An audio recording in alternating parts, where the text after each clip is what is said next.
Hello friends, I am Dr. Sonal Chandak from Shrimati Kesharbai Lahuti Mahavidyalaya, Amravati, Maharashtra.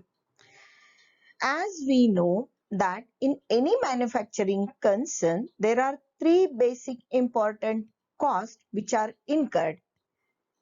These are the three basic categories which we can create. That is material, labor and expenses.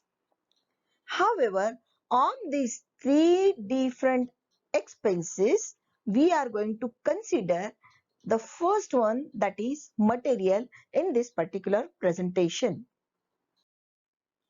In any manufacturing business or manufacturing concern, all the costs incurred can be classified into the three categories, that is material, labor and expenses.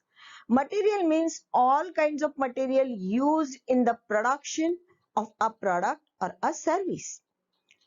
Labor means all types of human labor, and expenses are those which remain cost but not fall in the category of material or labor.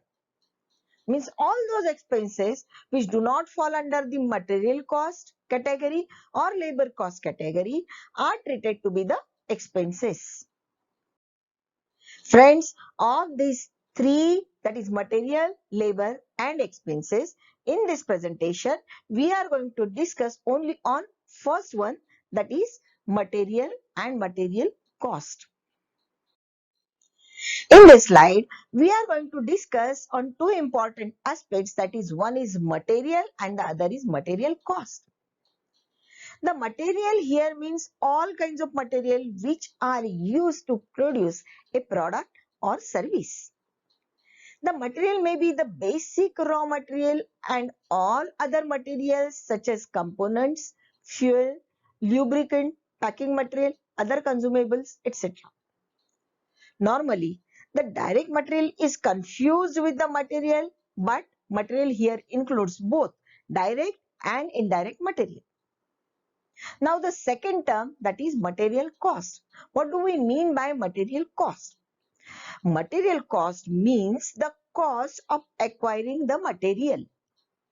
It clarifies one thing, that material cost does not only mean the cost of purchasing the material of the supplier, but also it includes all the expenses which are directly attributed to the acquisition of the material. It means if we are bringing in material, whenever we need to incur certain expenses for bringing in the material, all those expenses are included into the cost of material. Now let us take an example here, that we are bringing in iron scrap. For example, we are bringing in 1000 kg of iron scrap. We have purchased it at a rate of rupees 50 per kg, and freight is incurred rupees 300 on it. Now the total material cost will be rupees 50,300. How did we arrive at the particular cost? 1000 kg of iron scrap multiplied by rupees 50 per kg is equal to rupees 50,000 plus 300 rupees of freight which we are supposed to incur. That is total cost, total material cost is equal to rupees 50,300. So all the relevant costs and benefits which are taken into consideration in finding out the material cost, such as carriage inward, freight inward, octroi inward, or insurance inward, or taxes which are incurred in order to purchase the particular product, all the benefits such as duty drawbacks, refunds available are applied on the material cost, and any receipt from the sale of scrap generated from the material. All the material costs can be divided into the following types. The first one is raw material and semi-finished product cost. The cost of acquiring the necessary raw material and semi-finished products belong to this group. Why we say that semi-finished products should belong to this group? For the reason, many a times the output for one process can be the input for the other one. Now, when the product is during the process or when the product is not in the final stage, it is called as the semi-finished product. This group of material cost is often the largest. We can call it that in the material cost, the mega portion is of raw material and semi-finished products. The second is fuel and energy cost. The acquisition of gasoline, machinery oil, gas, solid fuel, electricity, heat belong to this group. The third is packaging cost. The acquisition cost of various containers such as boxes, bales, then anything which we use for the packing belong to this cost. Then fourth is spare part cost. The expenses of spare parts used in repairing the equipments, machinery or vehicles can be the part of this. Then building material cost. The cost of building material arise when the company is building new facilities and making renovation in the existing facilities. The next is other material cost. Other material costs which are not included in either of the above groups but are related with the production. It may be, for example, waste production or any such cost which is used in support of the production can be treated as other material cost. Friends, manufacturing of a product needs input of the raw material. Raw material are the main component of the product. They are of two types, direct material and indirect material. Let us know first of all what is direct material. The direct material is required for producing a product and they are also known as the raw material or input material.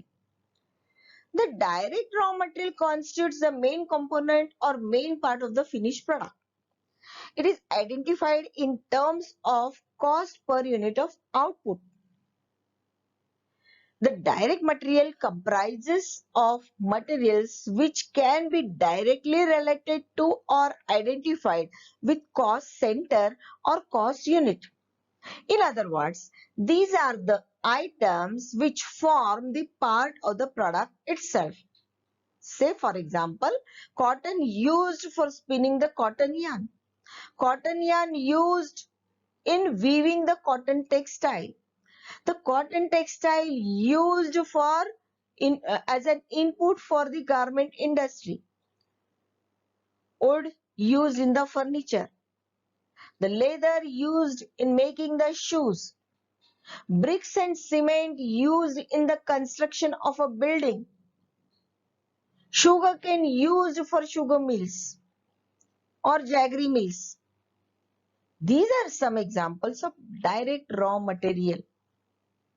The materials which are purchased specifically for a particular job, work order or contract.